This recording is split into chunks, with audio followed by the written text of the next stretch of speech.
Assalamualaikum teman-teman.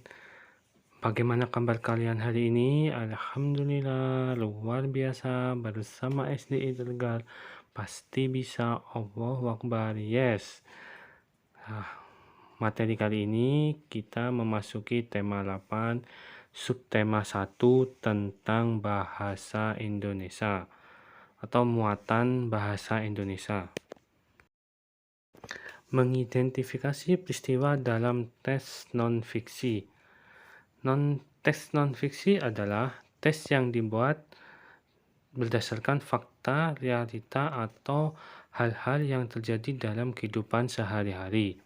Contoh teks non-fiksi yaitu biografi, karya ilmiah, laporan berita, dan tulisan sejarah. Biasanya, teks tersebut berisi informasi-informasi tentang suatu peristiwa.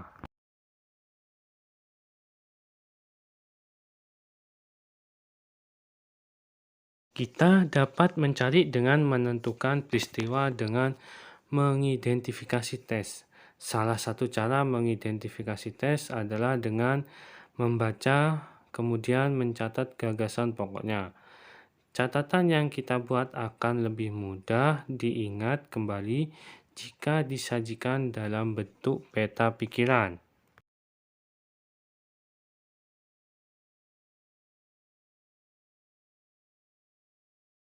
Teks biasanya terdiri dari beberapa paragraf, dan di dalam paragraf ada beberapa kalimat. Isi teks akan lebih mudah diingat apabila ditulis dalam bentuk peta pikiran. Peta pikiran adalah suatu bagan yang digunakan untuk menggambarkan berbagai gagasan suatu teks. Menuliskan peristiwa yang terdapat dalam teks non-fiksi. Peristiwa dalam teks non-fiksi dapat ditemukan dengan membaca teks secara seksama. Urutan peristiwa dalam teks non-fiksi diketahui dengan cara membaca teks secara berurutan dari awal hingga akhir.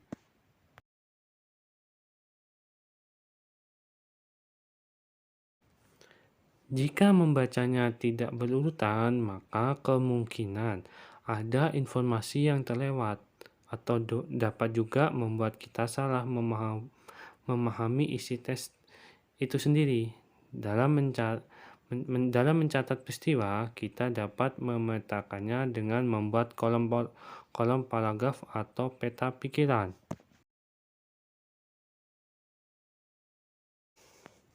Ayo simaklah cuplikan teks berikut. Mengenal rumah Honai suku Dani di Papua. Honai merupakan salah satu rumah adat Papua, tepatnya suku Dani. Honai biasanya ditemukan di lembah dan pegunungan tengah Papua.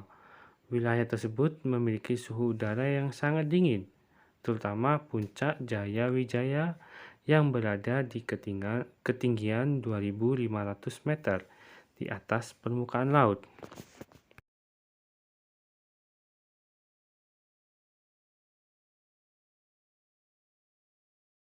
Berikut adalah contoh peristiwa dalam teks mengenal rumah Honai suku Dani di Papua. Peristiwa penting pada teks mengenal rumah Honai suku Dani di Papua, kalian bisa menggunakan kata tanya. Di sini siapa saja yang terlibat dalam peristiwa tersebut? Jawabannya yaitu suku Dani di Papua. Menuliskan peristiwa yang terdapat dalam teks non-fiksi. Berikut adalah cara membuat peta pikiran. Yang pertama yaitu tuliskan satu tema besar pada bagian tengah kertas. Ini akan menjadi tema besar peta pikiran.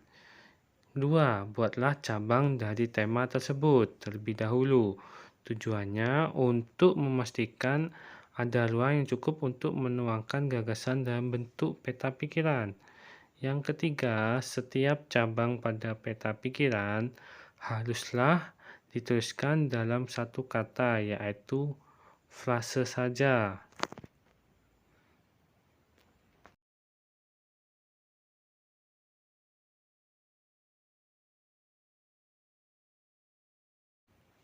Sebagai contoh, ayo perhatikan peta pikiran berikut ini.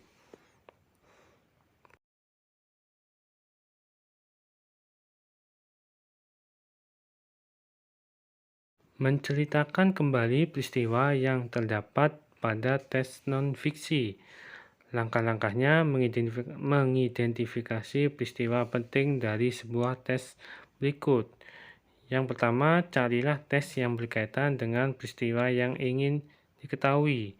Kedua, bacalah tes tersebut dengan teliti dari awal hingga akhir.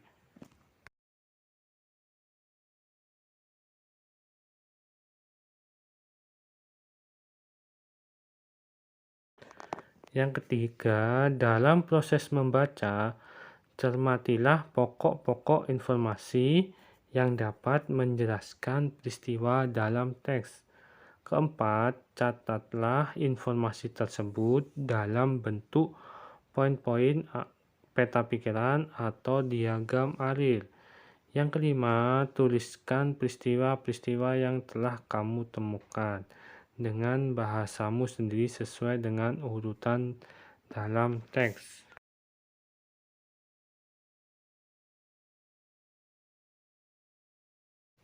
Ayo perhatikan contoh penulisan peristiwa penting yang terdapat dalam teks.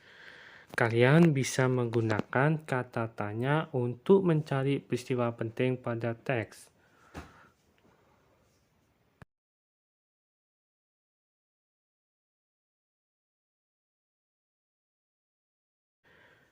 Mendiskusikan peristiwa yang terdapat pada teks non-fiksi. Teks non-fiksi memiliki beragam jenis, seperti artikel, tajuk rencana, opini, biografi, reportase, pidato, dan iklan.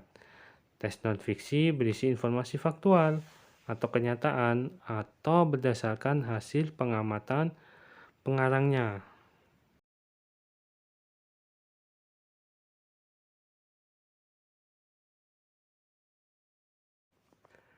Ya, seperti biasanya tugas di rumah kalian cukup mengerjakan buku tema 5H halaman 6 nomor 1 sampai 5. Cukup sekian dari Ustadz. Wassalamualaikum warahmatullahi wabarakatuh.